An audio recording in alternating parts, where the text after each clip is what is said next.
meal planning can look different for each person, but if you are making meal decisions when you're hungry at mealtime, I can guarantee that the quality of that meal is going to be significantly less than if you would have planned that even in the morning. Welcome to Talkin Shit, the podcast where we get real about the unfiltered truths women face in the quest for perfection. I'm Jana, your host, a dietitian and fellow woman navigating the pressure to have it all together, the perfect body, career, relationships, and making it all look effortless. Who set that standard anyway? Here, we're calling out the diet fads, hustle culture, beauty standards, and everything else that keeps us feeling stuck. But we're not just venting, we're diving into how to break free and rewrite the rules on your terms. So grab a coffee or a glass of wine and let's talk some shit. Together, we'll uncover how to live a life that's unapologetically yours. This is Talkin Shit. Let's dive in. Hey friend, quick question before we dive into today's episode. Does dinner stress you out more than it should? Because if you're like most women I talk to, figuring out what to make every single night feels like another full-time job. So if you're tired of the daily what's for dinner stress, I've got something just for you. I've created the What's for Dinner guide with 50 quick, healthy, and blood sugar friendly recipes that are perfect whether you're cooking for yourself or your whole family. No more second guessing, no more last minute takeout, just real food made simple. Grab your copy for just $9, click the link in the show notes, and make dinner the easiest part of your day. All right, now I'm back to the episode. But seriously, don't wait. Your weeknight sanity will thank you. All right, everyone, welcome back to the Talkin Shit podcast. I have another dietitian. We are on a dietitian streak and we're coming in strong. I have April with me. She is joining me from Minnesota. We connected online and she works in a grocery store, which we do not have on the West Coast. So this is pretty cool. And she's going to share just a little bit about herself. And then we're going to talk about her book, which is absolutely amazing. I think you're going to have a lot of really great takeaways from that. So April, I'm going to turn it over to you to introduce yourself.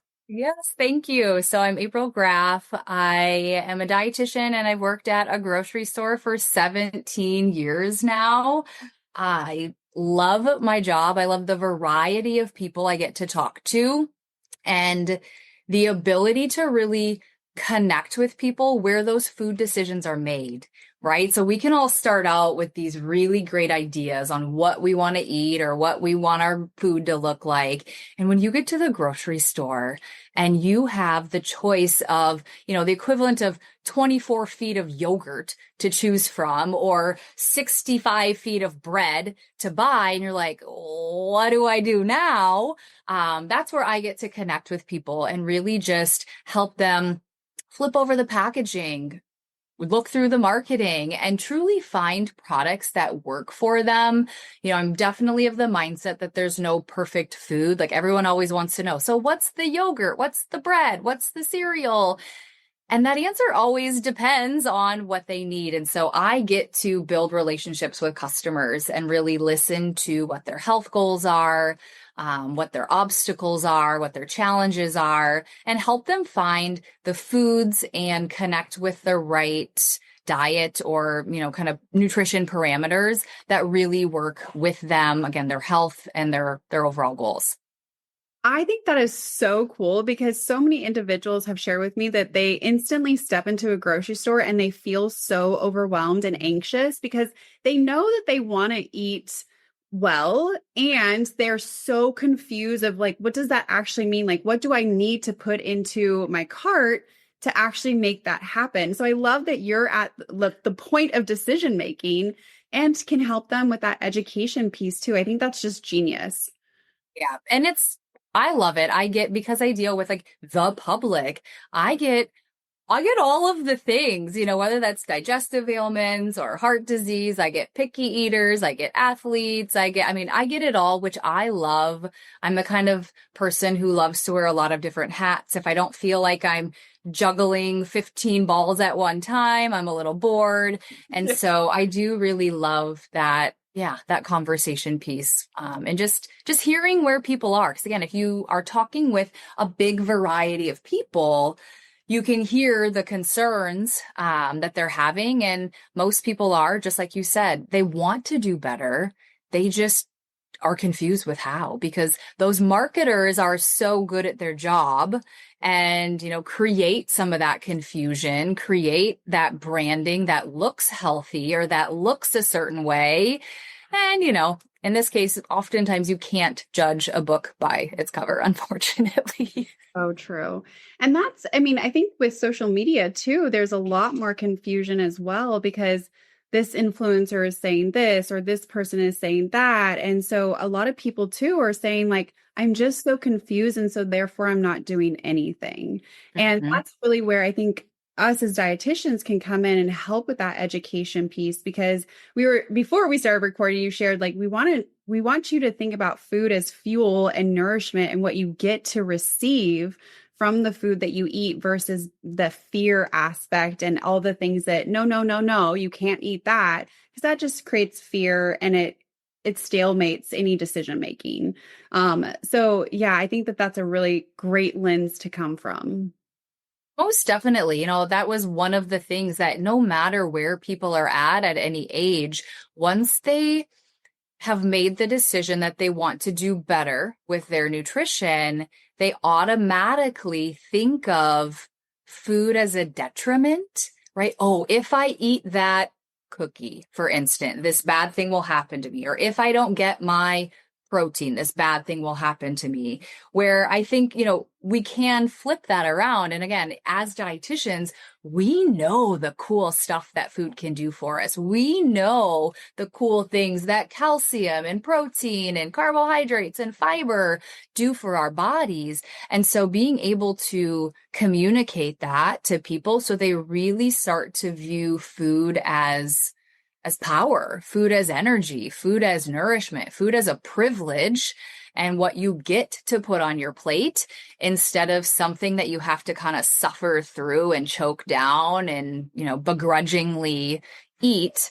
Yeah, it's definitely the soapbox that I get on a lot of times with my customers for sure. I love that. So tell us a little bit more your book. It's the Uncomplicate Your Plate, which I think resonates with so many people. So tell me about how this book came to fruition. Yeah. So I'm, like we said, a dietitian in a grocery store. I have conversations with, hundreds of people, thousands of people, in a week and a month. And I'm also a mom of 3 super busy, active kids. And there was a couple messages that continue to come through. And again, as a dietitian, I'm sure you get the random questions from people always asking for clarification. And people, like we said, we're just feeling so complicated, so conflicted. And especially now in the social media world where anyone can take a point and expand it and sometimes twist it into something that it's not. We're like, well, it's based on science, but that's not quite actually how it works. Or given a little bit bigger of a picture, that's not how it works. And so there's a lot of confusion. And a lot of that fear, a lot of that hesitation, a lot of that negativity around food. And then, people were really struggling with how to incorporate the good nutrition, right? Once I had those nutrition conversations with them and they felt comfortable and confident on like how the body really works. How do we break down food? How do we build back up structures and what foods provide that? They were just struggling with how to make that nutrition, how to make those goals fit. Because if their life is like my life, like many of our lives, we get done with work and then we like put on a second hat and we have other jobs, meaning driving my kids around. Or I have a lot of customers who are kind of that sandwich generation, right? Maybe their kids are in college, maybe their kids are like new, fresh adults, and they're also taking parents to doctor's appointments, for instance, or, one spouse is traveling for work, or we're doing volunteer activities. And so it seems like so much of our life is being filled in that 5 p.m. till 9 p.m. time span that it can make eating well, eating how we want to eat, really difficult. And so my book, Uncomplicate Your Plate, really is that conversation that I would share with the client, that conversation I would share with a customer, a friend, the parents of my kids' teammates, to look at food as fuel look at food and the benefits it brings, and giving you just guidelines, a formula to fill it in, where I'm not giving you, a specific meal plan, but teaching you how to set up your plate. And that's the first part. The second part of the book is it's a workbook. It's teaching you how to meal plan. And it's not a way that I've actually heard from other people, which is I'm like, I need to write this down. I need to share this. I need to get this to people. Because if you start your meal planning with what you want to eat, you want tacos, you want spaghetti, you want stir fry, or the nutrients, you want a certain amount of protein, you want a certain amount of fiber, you want this nutrient, and you ignore where you're going to be eating the meal, because that doesn't always mean you're going to be eating your meal at the table. If you're busy, you could be eating at a restaurant, you could be eating in the car, you could be eating in the dance studio, in the parking lot, at the sporting event. And then when are you going to prepare your meal? If you're leaving work and driving straight to a sporting event and sitting in the bleachers, when are you going to prepare your meal? Does that need to happen in the morning? Does that need to happen on the weekend? Does that need to happen the night before at 9 p.m.? You get to decide. And then when are people eating? So in a perfect world, right? We know the benefits of eating together at, 6 p.m. as a family. We know that great situation is awesome, but for many of us, that doesn't happen every day. We don't get to sit down all together as a family. So knowing when each family member will be eating, is someone eating at 4 o'clock, someone's eating at 9 o'clock, our meal and our meal structure needs to look different depending on each one of those things. If you have something that is more fragile, maybe you're cooking fish, for instance. Fish doesn't hold from 4 p.m. till 9 p.m., right? That's going to be a terrible meal experience. And so it's asking yourself those questions to create limitations, to know what parameters your meal needs to have. And those limitations, those parameters are actually a good thing. Because I don't know if you have searched on the World Wide Web for a recipe and you're like, quick chicken meals, for instance. You get probably 10 billion, literally 10 billion meal options. And that is overwhelming. And then we say, forget about it. I'm not scrolling through all these recipes, and we shut down. So having those parameters actually gives you much clearer guidance and makes that decision making a lot quicker and easier and more accurate, and you're more likely to stick to that. And then walk through the rest of the, of the meal planning and how to pull in your nutrition as well. And then the last part of the book are the tips and tricks on how to expand that meal. So you've created this meal plan. You know what your nutrition wants to look like. You still have to cook the meal. You still have to make that happen. You still have to prep it. Right. And most of us don't think about all the different layers of getting food in our body every day. And so this book really breaks it down into bite-sized pieces. Again, you have a literal workbook. There's QR codes to, if you don't like to write in your book, you can download the worksheets, and gives you actual recipes after each of the chapters. And so there's just a lot of great resources and things that I provide my clients as I'm working with them over the course of months and years, and tools and tricks and resources that I've provided them to help them be successful and truly change their mindset around food, and then how to implement that too. I mean, this is just so necessary for everyone. And I love how you said, again, before we started recording, we were talking just a little bit, and you said it's not just for moms, although it sounds like this is going to be a fantastic resource, and we'll make sure to link it below so that people can purchase it.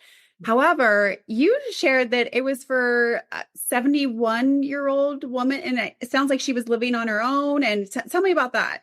Yeah, so it was like the cutest thing ever. I had it. She was 70, young 70s. She came into the store clutching my book. She's like, April, I feel like you wrote this book for me. And I stopped and I had to look, because a lot of the examples in the book for a schedule and meal planning are literally out of my calendar. And I'm a 40-something-year-old woman with 3 kids running around to soccer matches. And I'm like, yeah. tell me more. And, she just felt like it was so applicable to her that kind of those same struggles that she was having still apply because she's a busy woman. She doesn't have a 9 to 5 job, but she still stays busy with going to the gym or volunteering or, taking her older mom to the doctor, and just those different components and pieces of the puzzle to have a plan. And, every day you might not be running around from 5 p.m. till 10 p.m., but you still have components and things to think about. You still want to think about, where am I eating? What do I feel like? How do I get my protein and fiber and antioxidants and things in my plate? And so that was one of the testimonials that I just really hit, because I'm like, okay, so even if this woman isn't technically like the target demographic, or, kind of that quintessential person who I was thinking of, it's still beneficial. It's still applicable. Like, we are all struggling. We are all, just could use a little guidance, could use a little clarity, could use a little just like resource and kind of step by step to get us there. So that was a fun conversation where I thought, okay, this book really is what I wanted it to be, if that makes sense. Yeah. Well, I think so. What I'm hearing is that you provided the structure, it requires intentionality, but also the education. And it's so often, this has been a theme today with dietitians of, I'm not going to give you a meal plan because the meal plans don't work. I want to teach you how to do this. But it sounds like this is teaching, right? Like, we want to educate and empower you to feel like you have that control over your health, particularly around food. And so we do need that education and we do need that structure, because that usually helps us with feeling not as anxious or like we just don't know. And so it's really giving individuals that exact thing to where they're like, oh, I can create my own meal plan that works for my lifestyle. And that's what really creates the consistency and the longevity of success when it comes to food. Exactly. I was talking to a woman again today who is in her mid 40s, has one daughter, and she came to me because she has, tried the quick fix diets, whether it's like bars and shakes or, structured meal plan, where she was kind of given something. She lost weight quickly, but then didn't learn those concepts, didn't learn how to take and apply things to her life and situations for whatever reason. And so, she said she's found that, trying to lose weight or trying to be mindful or trying to be a good example for her daughter, she's like, I just struggle with trying to take on something new, like trying to take on adding exercise to her life, because she's like, I think in the back of my mind, I know I'm going to quit. I know I'm going to fail. I know it's not going to work. Right. And so we've been working together for probably 6 months now. And she's like, April, it's working. She's like, I can feel it changing here. She's like, it's been little steps from something as simple as, she's a teacher. And so during the school year, she's like, something as simple as making sure I was eating lunch and like packing the right kinds of foods. Like, I knew what I needed so I could pack it and adapt. And, if you know how to do that, you can be flexible, because who you are in this moment of today is not who you're going to be in a year, in 5 years, in 10 years. And so you can't be given a meal plan for you today and expect it to work in a year, expect it to work in 5 years. One, you'd be bored out of your mind, but it just wouldn't work for you and for your goals. And so if you don't know the concepts behind that, you can't be flexible to that. You can't go on vacation without your product or without your exact meal plan or without your, whatever your rules are, and still thrive, right? Still figure out how to kind of nourish your body and be flexible in that. And so you're right. It is that, you can, give a man a fish or you can teach him to fish. And this is that teaching them to fish, teaching them that nutrition piece, teaching them how to plan. And it doesn't have to be a formal, like cute chalkboard on your fridge or, meal planning can look different for each person. But if you are making meal decisions when you're hungry at mealtime, I can guarantee that the quality of that meal is going to be significantly less than if you would have planned that even in the morning, or if you would have planned that earlier in the week, because we are hungry and our body is good at getting us to eat, and we are going to eat carbs, and we are going to eat fat, and we are going to eat salts, and we are not going to take the time to cut and chop our veggies. We are not going to take time to cook our protein. We are not,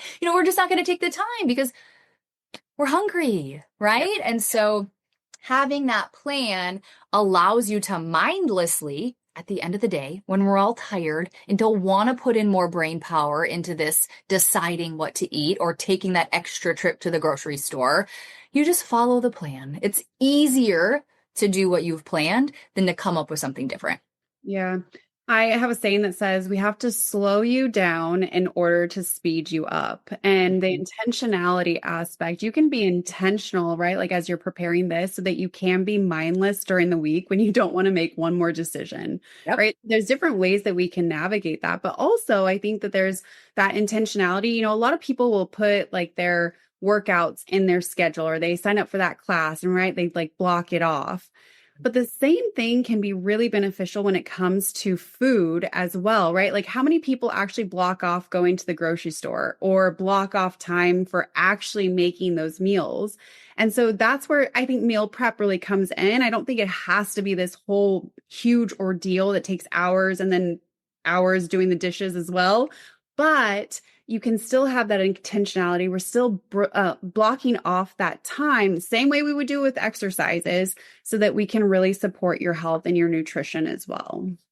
It's definitely. And, just like working out, there's no only time that you can work out. You don't have to work out at 5 a.m. or have to work out at 5 p.m. or have to work out on your lunch hour. What works for you, just like nutrition. You don't have to, I've heard people say, oh gosh, I'm so glad that this book didn't tell me that I had to prep all my meals on Sunday and put them in cute containers in my fridge and then reheat them throughout the week. They're like, I tried that and it wasn't for me. I'm like, nope. If you like that, I have some people that love that. That is their thing. That works really well for them and they can do that. And then other people are like, no way, Jose. But what I did do is while I was cooking chicken up tonight, I cooked up ground beef for tacos tomorrow, right? I'm in the kitchen, I'm doing that. So that's the prep that they can do, right? And that's that intentionality where when you sit down and look at your calendar, when you're deciding when you're going to the grocery store, when you're going to prep, you're like, oh, I don't have time in this moment, but I do have time in that moment. And you can, make those decisions and decide how that looks so that you can get the nutrition, the results you want. And then you're stress-free, because it's stressful and exhausting every day when you're like, what do you want for dinner? I don't know. What do you want for dinner? We don't have this, or that's frozen. You're like, let's do pizza. Let's grab takeout. Let's eat eggs and toast because I'm done, And so it's just so much easier to do what you want and achieve your goals health-wise than winging it. Yeah. I was recently at a women's networking event and they asked the question, what's the most difficult decision you have to make every single day? And I think like 7 out of 10 women said dinner.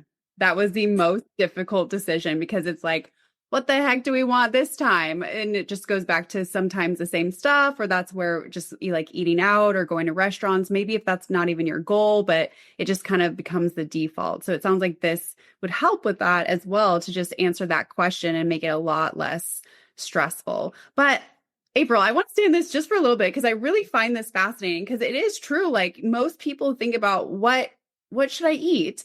But you also added in that additional layer of where are you eating? And I think that's a big one, because I don't think many people think about that. Whether it be like you said, moms, like on the soccer field, or in the car, or in front of the TV. But I mean, there's just so many different locations that we eat that are likely not a dinner table. So how did that really come about? And how do you kind of instruct people to think about that for themselves? Yeah, so that came about because many of my meals are not at the dinner table. I kind of was fast forwarding to the fall just now, and every Tuesday, Thursday, my older kids have soccer games. And so I looked at my husband and I said, okay, every Tuesday, Thursday, we're going to be at the soccer field from 5 o'clock till probably 9 o'clock. Wow. I cannot wait to eat that long, and I don't want to do drive-through. One, I don't want to pay those prices. Two, my body deserves better nutrition. My heartburn's going to be acting up if I'm eating like that.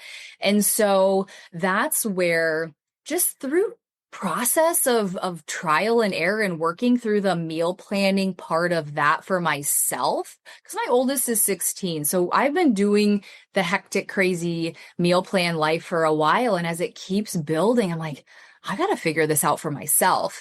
And so once I figured out, okay, and, really thought through what are the components of what I call mobile meals. And those are meals that move with you, meals that you don't have to eat with a knife and fork at the table. Those are meals you can eat, again, literally anywhere.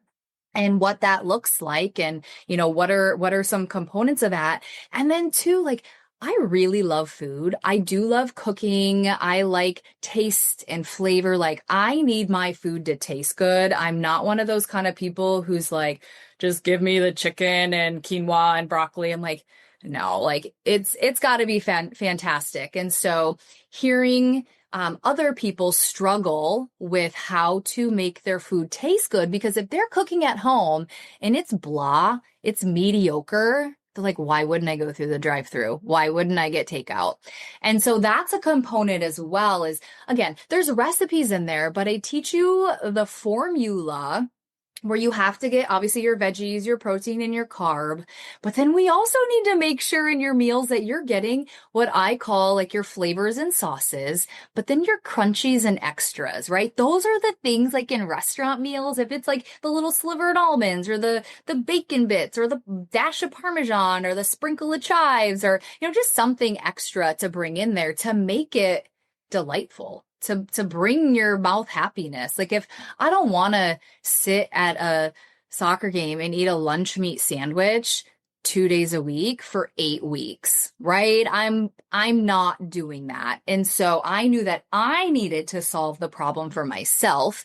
And so that's where, through, again, trial and error, kind of figured out what works and what doesn't work, and just how to think about food differently. So there was a guy who I talked to who used some AI to do a meal plan, like, create me a meal plan for 5 people for, supper meals, blah, blah, blah, blah, blah. It came out. Well, he had a pasta dish for one of the meals that he was supposed to be driving someplace and eating it in the car. And he's like, spaghetti in the car is probably not a great choice. And I'm like, yeah, but what if instead of long spaghetti noodles, you did short penne pasta or short, rotini? And he's like, oh, okay, we can do that. And so it's not like, again, you're not limiting yourself. You're just making food work for you, instead of trying to manipulate your life to cram into, whatever the food is making you do. You're like, you don't have to eat every meal in a rush. Like, you can take it with you because you now have created a meal that functions in your life. Food fatigue is real. And I think that's one of the biggest reasons why individuals go off of, and I'm air quoting, like, meal plans, in the sense of it's really bland. It's really boring. It's the same stuff on repeat. And that's not the goal. Like, we want you to eat food that you actually enjoy, because we know that you'll actually eat that food. And it makes it so much easier when you are looking forward to the meal. You're going to do it, right? Versus if you're like, oh my gosh, my chicken is dry. I have no sauce. The broccoli didn't steam right. And my rice is, I don't know, and that's we don't want that for you. We want you to enjoy the food experience, because I would say most dietitians do love food, and we get it. And that's just another thing that we have to think of, are those extras and that flavor and sauce aspect to where you really do love the food that you're eating. Correct. Yeah. I mean, food is good, right? We know this. Not only does it provide us those benefits, but it should taste good. But just to your point, like, you can't get the benefits if you're not eating it. If you're like, well, I'm going to choke down 2 pieces of broccoli, but that's all I can manage because I'm so bored with the broccoli that I only know how to make one way. And, taking time to experiment with recipes is also exhausting, right? You're at the end of the day and you're like, I just want the easy button. I don't want to have to think because new recipes do take time. And so that's where that kind of formula cooking can ease that a little bit because, you take something that you're comfortable with and instead of it being chicken, it's fish or, ground beef, or you're just kind of switching some things. So it still feels familiar, but you are getting that variety and taste and flavor. And the book has, I think it's 34 different recipes and then a whole bunch of other like suggestions and modifications and things to really expand that too. So there are concrete examples, but then the knowledge to take that and apply it on your own too. Yeah, that's so important. Like, so I call it my LPC method, but it's really just looking at your lifestyle, your personality, and your culture. And if your food doesn't fit those things, it's not going to fit. And Yep. so that's what I hear exactly what you're saying is you don't morph to fit your food. The food morphs to fit your lifestyle, your personality, right? Some people do they'll prep all and they'll have the 5-day meal plan and they're okay with leftovers and reheating. Some people absolutely hate that. They won't do leftovers. And so again, we're working with your personality. What do you actually like? And then culture too, right? Like we want you to have your cultural foods and enjoy that so you don't feel like you're an outcast. We want that to be part of what you get to, again, enjoy. And that's where we see the most success. Absolutely, because food is our personality, right? A part of our personality. It is a part of our life. It absolutely is a part of our culture. And yeah, so you're right, where it is important to understand the concepts so that you can then, apply it and fit you. Be genuine, be intentional with who you are and what your goals are for sure. Well, one of the last things I just want to kind of highlight is you said something about not having to meal prep on the weekend. So that's a huge misnomer. And a lot of people think like, oh, I have to do it on Saturday or Sunday. But what I heard you say is you don't have to do that. So tell me more about that. Yeah, I actually, generally speaking, don't cook on Sundays. My family knows Sundays are for leftovers. We clean out the fridge. I might, if we have like nothing going on, or if we have maybe like someone, if my parents are coming up or something and we have family, I might do a slow cooker recipe. Like that's the amount of prep that I do. And Saturdays, we're often away and doing things. And so weekends are not great time for me to do prep. And so being able to look at my calendar, I can plan for that. Again, I can see when my moments of cooking are, when will I be home? Am I able to, like I said, kind of cook parts of meals? You don't have to cook the whole meal and put it in a cute container or put it in a pan, like a freezer meal to put in the oven. You could brown up the meat for your taco meat. You could chop up some lettuce and tomatoes, put that in the fridge. And then when everyone's home or 2 days later, you can have taco salad bowls, for instance, when you're zipping around. And so, that's where you get to decide when you're prepping. Some people, they're like, I don't like cooking. So when I do cook, I just want to get it all done and take care of it all. And so they do. They like that, maybe they prep 3 meals because that's realistic for what their family would eat in a week. And that kind of works for them. Other people, don't love leftovers. And so they plan meals for each day of the week. But again, you get to decide what that looks like. And so for me, we usually cook, Mondays are generally a little bit slower. Tuesdays, for some reason, a lot of sports have games and things for us. And so we're often going. And so a lot of times Monday afternoons, I'll cook my meal. And then while I'm cooking my meal, I'm prepping tomorrow's bowl, right? So maybe I'm cooking up a grain and some veggies and a protein, and I know what kind of sauce I'm putting on it. Wednesdays, usually again, maybe like a home night or a slow cookery thing. By Thursday, it's often leftovers, right? We had a couple days of meals that we've eaten. We've got some bits and things to use up. So Thursdays are leftovers. And then for me, this is that personality piece that you had talked about. Friday meals must be fun. Friday meals must feel like a party. They must feel like something I could get at a restaurant. I do not want, well, this is so Minnesota of me, but I do not want tater tot hot dish on a Friday. I do not want, one time my husband, planned ham and potato like casserole stuff. And I'm like, honey, that's a Tuesday meal. That's not a Friday meal, right? Like I want tacos or fajitas or pizza or burgers or like something fun and restauranty. And so I know that about myself because if we have tater tot hot dish scheduled for Friday, nope, I'm going out. You know what I mean? Like that just doesn't fit my personality. And then Saturdays are, usually kind of a mobily type of a thing. And so that's where the routine of my life in this season, that's what works for us. And so I do a lot of cooking in the week so that I can truly have that weekend of relaxation and off and, chill. I love that. I think that just gave so many individuals that are tuning into this permission to enjoy their weekends again. Because that's also another aspect of meal planning is they're like, I don't want to do it because I want to enjoy my weekend, or they're traveling or they're out and about. And right. Like, so I think you just gave so many people permission to take back their weekends while also still paying attention to their nutrition.